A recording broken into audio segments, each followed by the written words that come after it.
The morning sun cast long shadows across Windsor Castle as William stood at the window of his private study. His hands trembled slightly as he held the letter that had arrived just hours before. The royal seal seemed heavier than usual, and the words inside would change everything he thought he knew about his future. Catherine was in the garden with their children, her laughter echoing through the courtyard as she chased Louis around the fountain. George and Charlotte sat nearby reading books under the old oak tree. It was a perfect family moment, the kind that William had learned to treasure since becoming a father. These quiet mornings had become precious to him, away from the constant demands of royal duties and public appearances. The letter was from his private secretary, but the real message came from much higher up. There had been intelligence reports, security briefings that painted a picture William never wanted to face. The world was changing, and with it the risks to his family had grown beyond what anyone could have imagined just a few years ago. William thought back to his childhood, remembering how his mother Diana had tried to give him and Harry as normal a life as possible, despite their royal status. She had taken them to amusement parks, fast food restaurants, and homeless shelters. She wanted them to understand the real world, not just the privileged bubble of royalty. Now, as a father himself, William understood her motivations even more deeply. Catherine noticed him watching from the window and waved. Her smile was radiant, completely unaware of the storm that was about to hit their lives. She had adapted so well to royal life after their marriage, bringing a warmth and authenticity that the public adored. She was not just a princess by marriage. She had become the heart of the modern monarchy. The children were growing up so fast. George, now old enough to understand some of the weight of his future responsibilities, still loved playing football and video games. Charlotte had her grandmother Diana's spirit, fearless and kind, always standing up for others. Little Louis was pure joy, bringing laughter wherever he went. They were just children, but they were also the future of the British monarchy. William's phone buzzed with a message from his father, King Charles. They needed to meet urgently. The timing couldn't be worse, or perhaps it was exactly when this conversation needed to happen. Charles had been king for only a short time, and the transition had not been easy. The world seemed less stable, more dangerous than when his grandmother Elizabeth had ruled for so many decades. As he walked toward the main castle, William passed portraits of his ancestors, generations of kings and queens who had faced their own impossible choices. His great-grandmother had lived through World War II, staying in London during the Blitz when others urged her to flee to safety. His grandmother Elizabeth had dedicated her entire life to duty and service. Now it was his turn to make decisions that would affect not just his family, but the entire nation. The meeting with his father was brief, but intense. Charles looked older than William remembered, the weight of the crown already showing in his eyes. They discussed the security reports, the changing global situation, and the very real threats that intelligence services had identified. It was no longer a question of if something might happen, but when. Your mother faced similar pressures, Charles said quietly, referring to Diana. She made choices to protect you and Harry that weren't easy. Sometimes love means making the hardest decisions. William understood. The conversation they needed to have with Catherine couldn't wait any longer. She deserved to know everything, to be part of any decision that would affect their family's future. She had given up her previous life to marry him, and she had every right to know what that sacrifice might ultimately mean. When he returned to find Catherine, she was sitting alone on the garden bench. The children had gone inside for their afternoon lessons with their tutors. She looked up at him and immediately knew something was wrong. After more than a decade together, she could read his expressions better than anyone. "What's happened?" she asked simply. William sat beside her, taking her hands in his. The late afternoon sun made her hair shine like gold, and he thought about how beautiful she looked, how peaceful this moment was before everything changed. He had rehearsed what he would say, but now all the careful words seemed inadequate. "We need to talk about some things that have come up," he began. "Some security concerns that are more serious than anything we've faced before." Catherine's expression grew serious, but she didn't pull away. She had always been strong, even during the most difficult periods of public scrutiny and media attention. When they were first dating, she had endured years of intense press coverage, waiting for him to propose, never knowing if their relationship would survive the pressures of royal life. "Tell me everything," she said. As William began to explain the contents of the security briefings, Catherine listened without interruption. The threats were not just theoretical anymore. There were specific intelligence reports about organized groups targeting high-profile families around the world. The traditional security measures that had protected the royal family for generations might not be enough in this new era. The conversation lasted until sunset. They talked about their children's safety, about the possibility of having to make changes to their lives that they had never imagined. Catherine asked thoughtful questions, her analytical mind working through all the implications. She had studied art history at university, but she had also developed a keen understanding of international affairs through her royal duties. As darkness fell over Windsor, they sat in silence for a moment. The weight of their responsibilities had never felt heavier. They were not just husband and wife or even just parents. They were symbols of stability for millions of people, representatives of centuries of tradition and continuity. "Whatever we decide," Catherine said finally, "we decide together." William squeezed her hand, grateful once again for the remarkable woman he had married. Whatever came next, they would face it as a team, just as they had faced everything else since their wedding day at Westminster Abbey over a decade ago. The emergency meeting at Buckingham Palace felt different from any other royal gathering William and Catherine had attended. The room was filled with people they rarely saw together: the Prime Minister, heads of security services, senior military officials, and several advisors whose names were never mentioned in public. The atmosphere was tense, with hushed conversations stopping abruptly when anyone new entered the room. Catherine wore a simple navy dress, her usual elegant but understated style. She had learned long ago that in serious situations, it was better to blend into the background and observe. People often underestimated her because of her quiet demeanor. But William knew she was absorbing every detail, every nuance of what was being discussed. The briefing began with a detailed presentation about emerging threats to democratic institutions worldwide. Terrorist organizations had evolved beyond traditional methods, now targeting symbols of stability and continuity. Royal families, political leaders, and their children had become prime targets.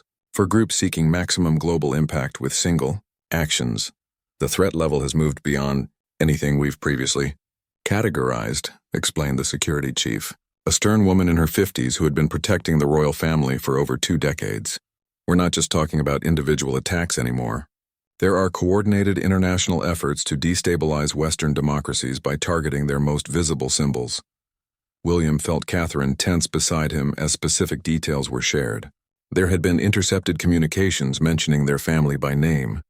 Intelligence services had disrupted 3 separate plots in the past 6 months, but they couldn't guarantee they would catch everything. The world had become too connected, too unpredictable. King Charles sat at the head of the table, looking every bit the monarch he had trained his entire life to become. But William could see the father in his eyes, the concern for his son and daughter-in-law, for his grandchildren who were growing up in a world far more dangerous than the one William and Harry had known. "What are our options?" Catherine asked quietly. It was the first time she had spoken during the meeting, and her voice carried a strength that impressed everyone in the room. The options were limited, and none of them were easy. Increased security meant the children would essentially live in a protective bubble, never experiencing the normal childhood William and Catherine desperately wanted to give them. Reduced public appearances would mean abandoning many of the charitable causes Catherine had become passionate about, work that was making a real difference in people's lives. The third option was the one nobody wanted to discuss but couldn't ignore. In extreme circumstances, it might become necessary for the family to temporarily relocate to a more secure location, possibly even outside the United Kingdom. It would be presented to the public as an extended diplomatic mission or cultural exchange, but privately everyone understood it would be protective exile. "How much time do we have to decide?" William asked. "The situation is evolving rapidly," the Prime Minister replied. "We need to have contingency plans in place within the next few weeks. The intelligence suggests that there may be attempts to act around the time of the next major royal event." That event was Catherine's upcoming birthday celebration, a public gathering that had been planned for months. Thousands of people were expected to attend, along with international media coverage. It would be exactly the kind of high-profile target that the security services were worried about. After the meeting, William and Catherine walked through the palace gardens in silence. The formal gardens looked beautiful in the evening light, but neither of them was really seeing the carefully maintained flower beds and manicured lawns. They were both lost in thought about the impossible choices they were facing. "I keep thinking about your mother," Catherine said eventually, "how she struggled with wanting to protect you and Harry while still trying to give you normal lives." William nodded. Diana had fought constantly with the palace security team, wanting to take her sons on normal outings without the heavy protection that made every simple activity feel like a military operation. She had won some battles and lost others, but she had never stopped trying to balance their safety with their humanity. She used to say that being royal was a privilege, but it shouldn't be a prison, William remembered. But sometimes I wonder if she would think differently now, given how much more dangerous the world has become. They talked about their children, about George, who was already showing signs of understanding his future role as king, Charlotte, who had inherited her grandfather Charles's environmental passion, and Louis, who was still young enough to believe that everyone lived in castles and had protection officers following them around. Catherine had been thinking about her own family too.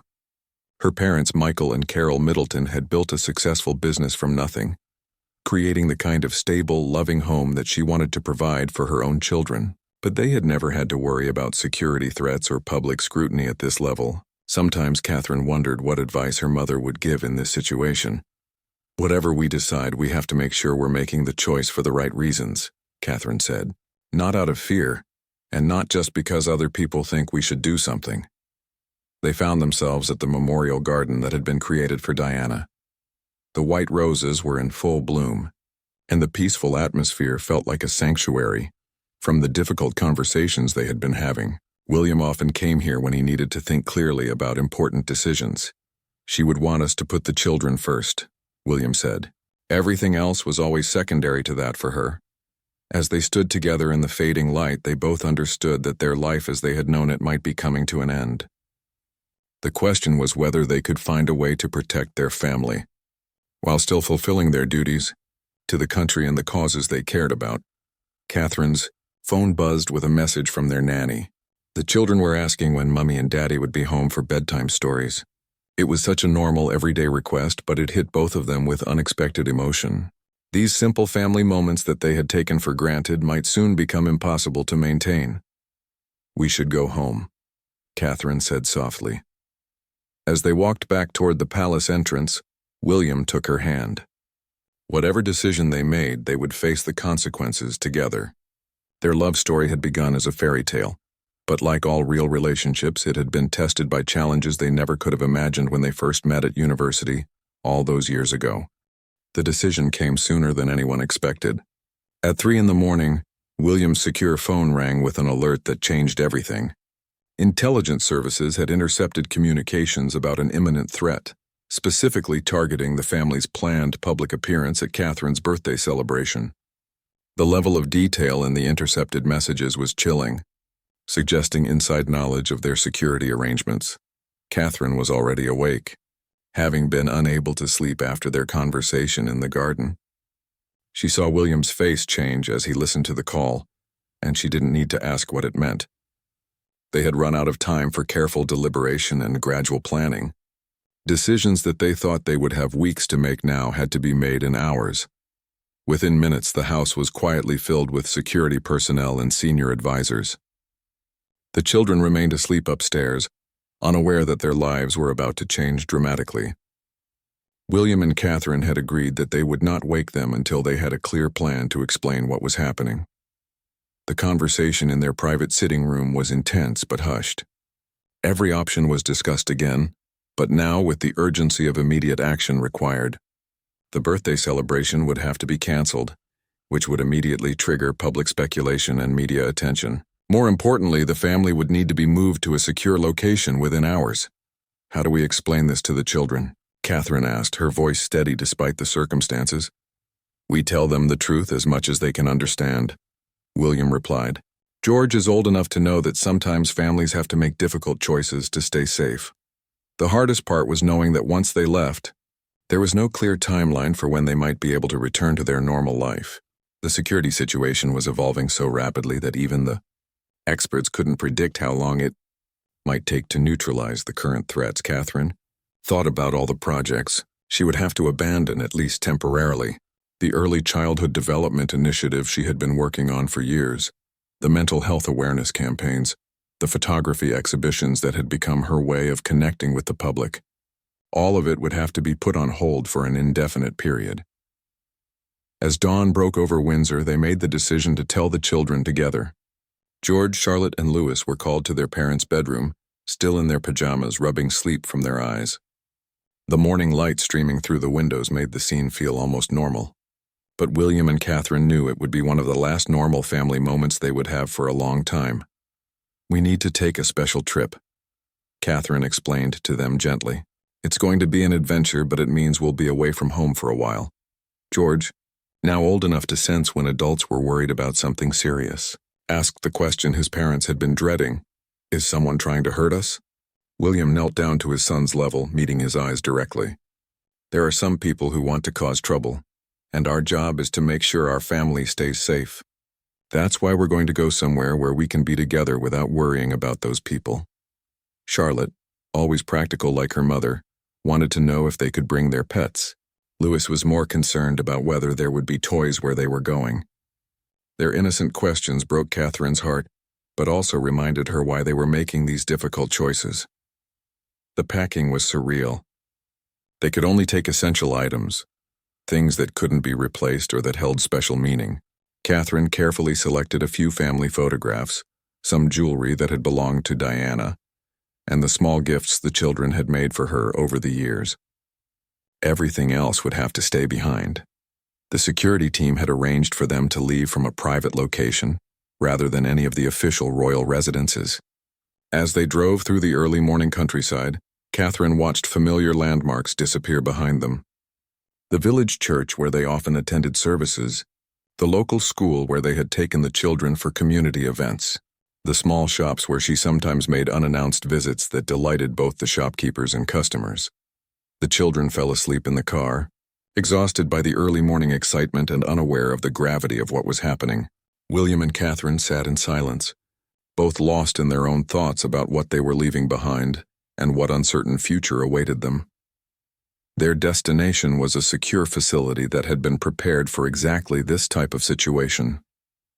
It was comfortable but isolated, designed to house high-profile individuals who needed protection for extended periods.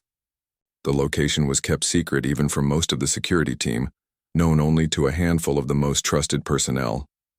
When they arrived, Catherine was struck by how normal the place looked from the outside. It could have been any large country house with gardens and play areas that would keep the children happy. But the subtle security measures were everywhere once you knew what to look for. Cameras hidden in trees, reinforced windows that looked ordinary, and communication equipment disguised as garden ornaments. The children adapted quickly, as children often do. They explored their new temporary home with curiosity rather than fear, turning it into a game of discovery. George found the library and was delighted by the selection of books. Charlotte claimed a sunny room overlooking the garden as her art studio. Louis was fascinated by all the new spaces to run and hide in. But as evening approached and they gathered for their first dinner in this strange new place, the reality of their situation began to sink in for all of them. They were safe, but they were also completely cut off from the life they had known. No friends could visit. No familiar routines could continue. No spontaneous family outings were possible. Catherine helped the children with their bedtime routine in unfamiliar surroundings, reading stories in a bedroom that wasn't theirs, tucking them into beds that smelled different from home. After they were asleep, she and William sat together in the main living area, surrounded by comfort but feeling utterly displaced. "How long do you think this will last?" Catherine asked. William didn't have an answer. The security briefings had made it clear that the current threat level was unlike anything the royal family had faced before. Previous security concerns had been manageable with increased protection and modified schedules. This was different, requiring complete removal from public life until the situation could be resolved. They talked late into the night about practical matters and emotional ones, how to maintain the children's education, how to stay connected with their charitable work, how to explain their absence to the public without causing panic or revealing their location. Every aspect of their life would need to be reimagined from this secure but isolated base.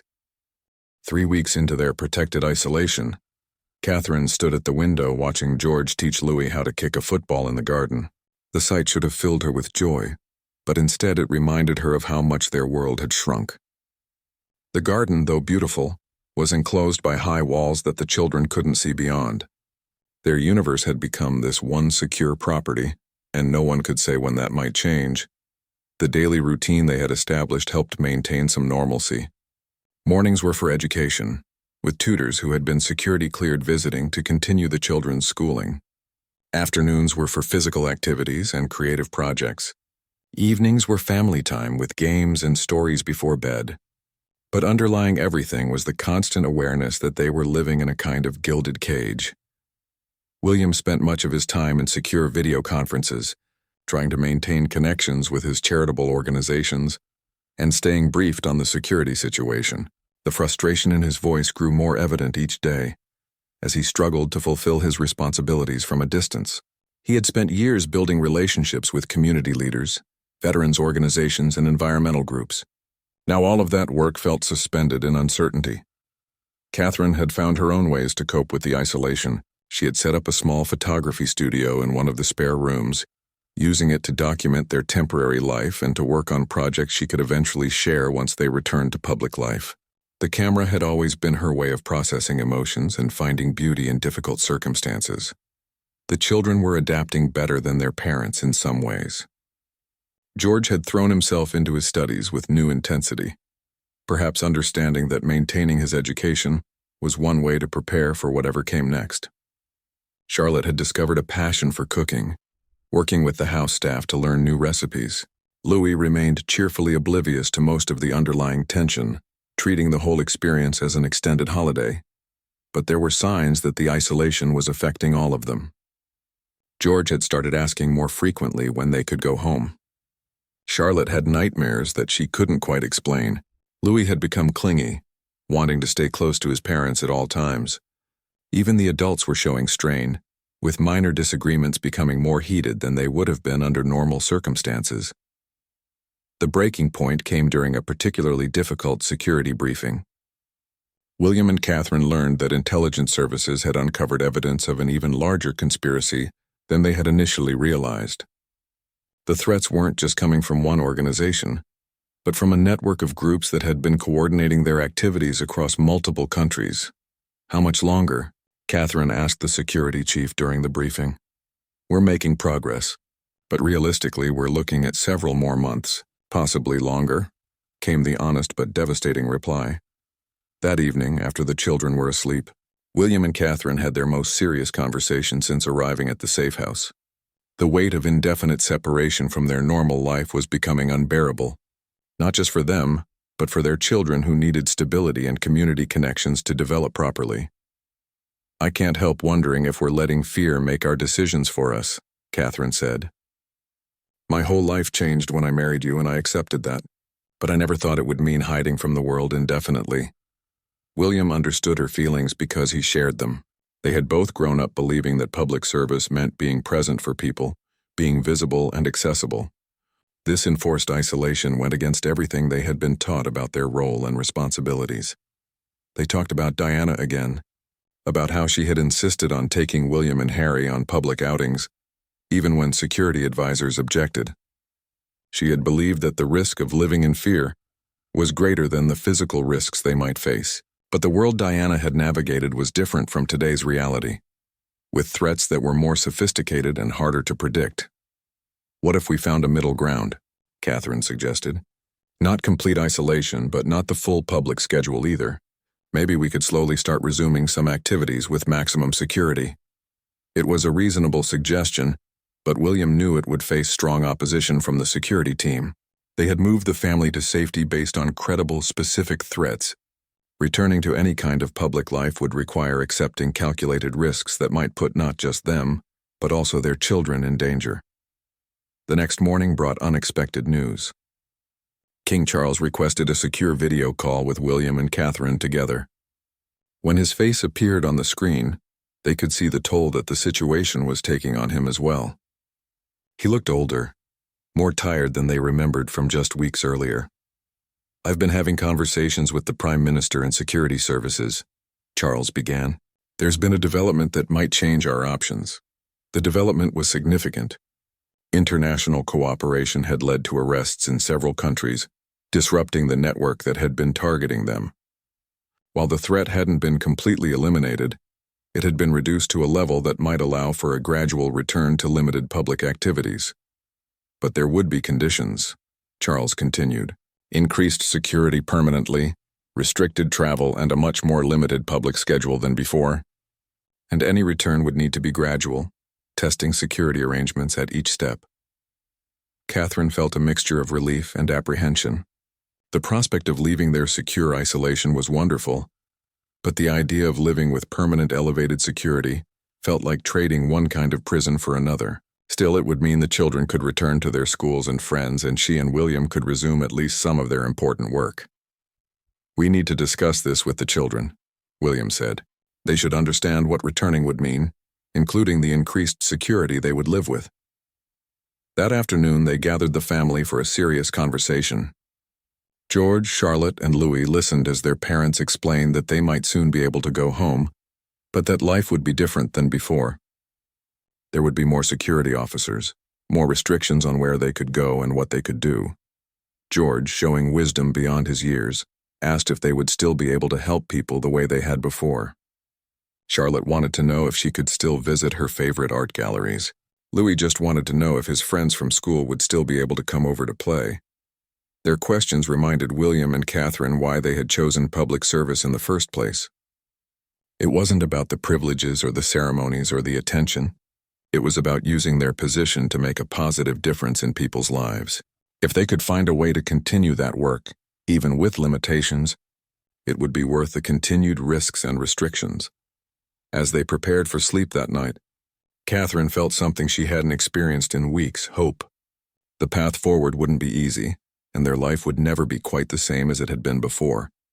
But they might finally have a chance to reclaim some version of the life they had built together, the work they cared about, and the normal family experiences their children deserved. The return to Windsor Castle felt like arriving in a foreign country, even though they had been away for only 2 months.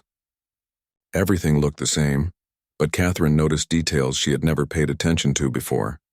The security cameras that were now more obvious, the additional personnel stationed at strategic points, the subtle changes that marked their new reality. The children ran through the familiar hallways with excitement, rediscovering their toys and bedrooms, but even their joy was tinged with an awareness that things were different. George pointed out new security features that hadn't been there before their departure. Charlotte asked why there were now guards stationed in places where they had never been before. Louis seemed confused by all the new faces among the staff. William and Catherine had spent the journey home preparing themselves for this transition, but experiencing it was more difficult than they had anticipated. The home that had once felt like a sanctuary now felt like a very comfortable but highly monitored environment. Privacy, which they had always treasured, had become even more precious and more limited. Their first public appearance was carefully orchestrated and heavily secured. It was a visit to a children's hospital, chosen because it was a cause close to Catherine's heart, and because the controlled environment would allow security teams to test their new protocols. As their car approached the hospital, Catherine saw the crowds that had gathered, many holding signs welcoming them back. The reaction from the public was overwhelming. People had noticed their absence from official events, and speculation in the media had ranged from health issues to marital problems to secret diplomatic missions. Seeing them together, clearly united and committed to their work, generated an outpouring of support that surprised even the most experienced royal correspondents. Catherine found herself unexpectedly emotional as she spoke with the young patients and their families. After weeks of isolation, being able to directly help people again felt like breathing freely for the first time in months. She watched William as he sat with a young boy who was receiving cancer treatment, and she could see the same relief and purpose in his expression. But the heightened security was impossible to ignore. Every movement was carefully choreographed, every interaction monitored by multiple layers of protection. The spontaneous moments that had always been Catherine's favorite part of public engagements were now much more difficult to achieve. When a little girl asked if she could take a selfie with Catherine, the simple request required consultation with security personnel before it could be approved. The media coverage of their return was intense but generally positive. Royal correspondents noted that both William and Catherine seemed more focused and purposeful than before their absence. There was speculation about what had caused their temporary withdrawal from public life, but the official explanation of a planned sabbatical for family time and strategic planning was generally accepted. However, the new security arrangements meant significant changes to their children's lives as well. George, Charlotte, and Louis now had dedicated protection officers who accompanied them to school and extracurricular activities. Their friends' parents had to go through additional screening processes for playdates. Simple activities like going to the park or shopping for toys required advanced planning and security sweeps. Catherine struggled most with the impact on the children's social development. She remembered her own childhood, full of spontaneous adventures and unsupervised play with neighborhood friends. Her children would never have that kind of freedom, and the recent security upgrades had made their world even smaller and more controlled. The emotional toll became apparent during a family dinner several weeks after their return. Charlotte mentioned that some of her school friends had stopped inviting her to birthday parties because their parents found the security requirements too complicated. George admitted that he sometimes felt like he was living in a fishbowl, with people always watching and protecting him. Louis, too young to fully understand the situation, simply said he missed the big garden at the safe house where he could run without people following him.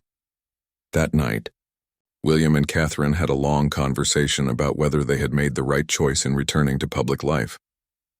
The security briefings continued to indicate ongoing but reduced threats, and intelligence services assured them that the protection measures were necessary and effective.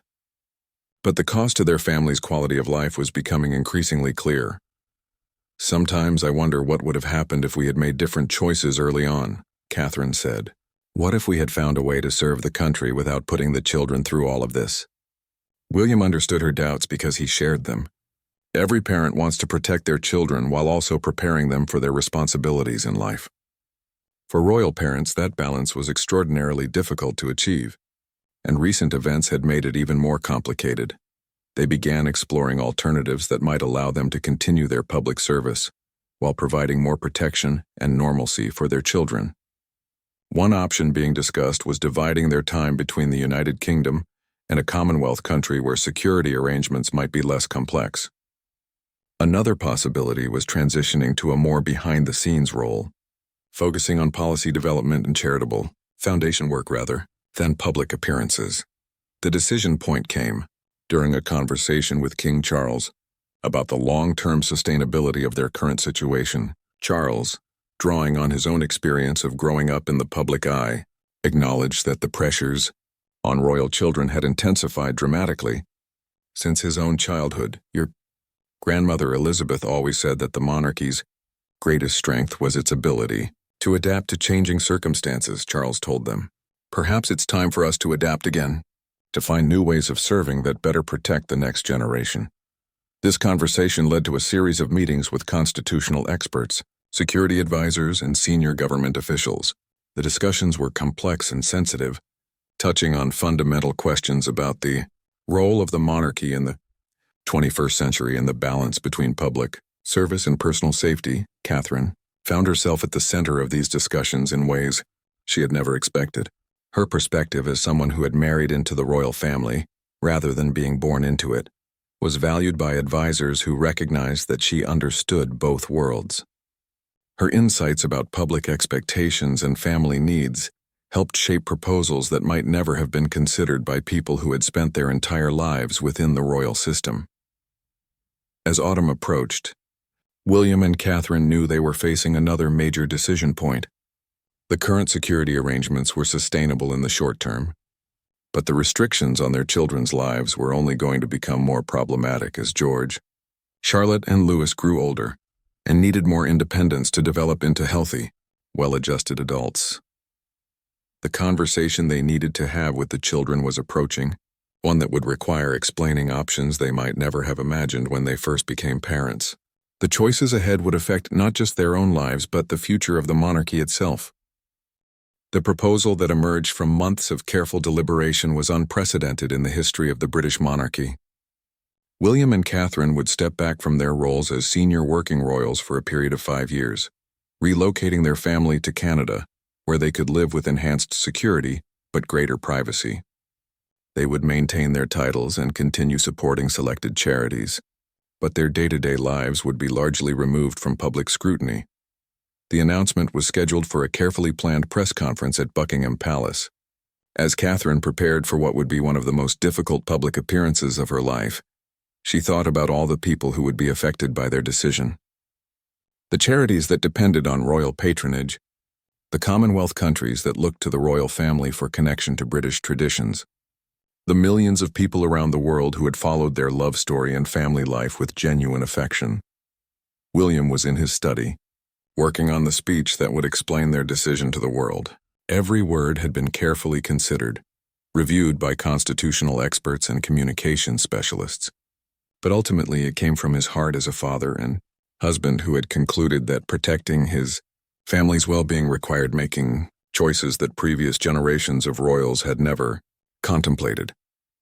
The children knew something significant was happening, but they hadn't yet been told the full details of what their parents had decided. George, now old enough to understand the complexity of royal duty, had been asking increasingly sophisticated questions about their future responsibilities. Charlotte had become more withdrawn, seeming to sense that major changes were coming. Louis remained largely unaware, but even he had noticed the serious conversations and meetings that had become a constant presence in their home. King Charles arrived at Windsor Castle the evening before the announcement. The conversation between father and son was private, but those close to the family could see the emotional weight both men were carrying. Charles had spent his entire life preparing for kingship, and now he was watching his heir make a choice that would fundamentally alter the succession planning and public expectations that had been decades in the making. "I support your decision," Charles told William, "but I want you to understand that there may not be a simple path back to the life you're leaving behind." William nodded, understanding the gravity of what they were doing. Royal roles abandoned were not easily reclaimed. Public trust once lost was difficult to rebuild. They were gambling their family's future on the belief that protecting their children's well-being was worth the professional and personal costs they would face. Catherine spent her last evening at Windsor Castle walking through the rooms that had become home to her over more than a decade of marriage, the nursery where all 3 children had taken their first steps, the private sitting room where she and William had shared countless quiet conversations, the formal dining room where they had hosted world leaders and charity supporters. Each space held memories that she would carry with her, regardless of where their future led them. The press conference was unlike any royal announcement in modern history. William and Catherine sat together, their hands occasionally touching in a subtle display of unity that photographers captured in images that would be analyzed and discussed for years to come. Their statement was direct and honest, acknowledging the security concerns that had led to their temporary withdrawal from public life and explaining their decision to prioritize their children's development over traditional royal duties. "This was not an easy decision," Catherine said, her voice steady but emotional. "We have the deepest respect for the institution of the monarchy and the people it serves. But as parents, our first responsibility is to our children and their need to grow up in an environment where they can develop into the people they are meant to become." The media reaction was immediate and intense. Some commentators praised their honesty and prioritization of family welfare. Others criticized what they saw as an abandonment of duty and tradition. Public opinion was sharply divided, with younger people generally more supportive of their choice, while older generations expressed disappointment and concern about the precedent being set. International reaction was more uniformly supportive, with many observers noting that the decision reflected modern realities about security, privacy, and the challenges of raising children in the public eye. Commonwealth leaders expressed understanding, while also requesting continued connections to royal traditions and ceremonies. The practical arrangements for their relocation had been planned in detail over several months. A property had been secured in British Columbia, chosen for its natural beauty, proximity to good schools, and the ability to provide security without completely isolating the family from community life. The Canadian government had agreed to provide protection services while respecting the family's desire for as normal a life as possible. The children's reactions to the news of their move were mixed. George, after initial shock, became excited about the adventure and the prospect of attending a regular school where he wouldn't be the only royal student. Charlotte was worried about leaving her friends but intrigued by the opportunity to explore new places for her photography. Louis was simply happy that the family would all be together and that he would have a big yard to play in. The farewell process was emotionally exhausting. There were private meetings with staff members who had become like family, final visits to favorite places around Windsor and London, and goodbye dinners with friends who understood they might not see William and Catherine for years. Each goodbye felt final in a way that their temporary departure months earlier had not. Catherine's final official engagement was a visit to the early childhood center she had helped establish in London. Standing in the bright, cheerful space surrounded by young children and dedicated staff members, she was overwhelmed by what she was leaving behind. The work had been more than a royal duty. It had been a genuine passion project that was making a measurable difference in children's lives. "This isn't goodbye forever," she told the staff, though she couldn't be certain when or if she would be able to return to hands-on charitable work at this level. The last family dinner at Windsor Castle was quiet, with each family member lost in their own thoughts about what they were leaving behind and what awaited them in their new life. The staff had prepared all of their favorite foods, and the children chattered about their excitement for the journey ahead, blissfully unaware of the full significance of what was happening. As they tucked the children into bed for their final night at Windsor, William and Catherine took extra time with the bedtime stories and goodnight kisses. Tomorrow would begin a new chapter in their lives, one without the certainty and structure that royal life had always provided, but hopefully with the peace and normalcy their family desperately needed. Outside their windows, Windsor Castle stood as it had for nearly 1,000 years, a symbol of continuity and tradition that would endure regardless of the personal choices its residents made. Inside, a young family prepared to leave behind everything they had known in hope of finding something they had never experienced, the possibility of an ordinary life. The aircraft lifted off from the private airfield as the sun set over England, carrying William, Catherine, and their children toward their new life in Canada. Catherine pressed her face to the window, watching the familiar countryside disappear below them. The fields and villages she had known for over a decade grew smaller, until they were just patterns of light in the gathering darkness. The flight was long, giving the family time to process what they had done and what lay ahead. The children eventually fell asleep, exhausted by the emotions and excitement of their departure day. William and Catherine sat together in the quiet cabin, holding hands and speaking in whispers about practical concerns and deeper fears. "Do you think we'll regret this?" Catherine asked as they flew over the Atlantic Ocean. William considered the question carefully. "I think we might regret some things we're giving up, but I think we would regret even more not giving our children the chance to have a different kind of childhood." They talked about the messages of support that had poured in from unexpected sources. Diana's friends had reached out to express their understanding and approval. Veterans organizations had pledged to continue their work regardless of William's physical location. Teachers and child development experts had publicly supported their decision to prioritize their children's psychological well-being over traditional expectations. The criticism had been painful but not surprising. Long-established royal correspondents had questioned their commitment to duty. Some politicians had suggested that taxpayers deserved more accessibility from publicly funded royals. Social media had been brutal, with debates about privilege, responsibility, and the relevance of monarchy in the modern world, but there had also been unexpected support from young parents around the world who understood the impossible balance William and Catherine had been trying to maintain. Messages from military families, diplomatic families, and other high-profile parents who had faced similar challenges had provided comfort during the most difficult moments of their decision-making process. Their new home in British Columbia was everything they had hoped for when they first saw the plans and photographs. Situated on several acres of wooded land overlooking a lake, it offered both privacy and beauty. The house itself was large enough for their family but modest compared to royal residences. designed to feel like a family home rather than an official residence. The children's adaptation was remarkable to watch.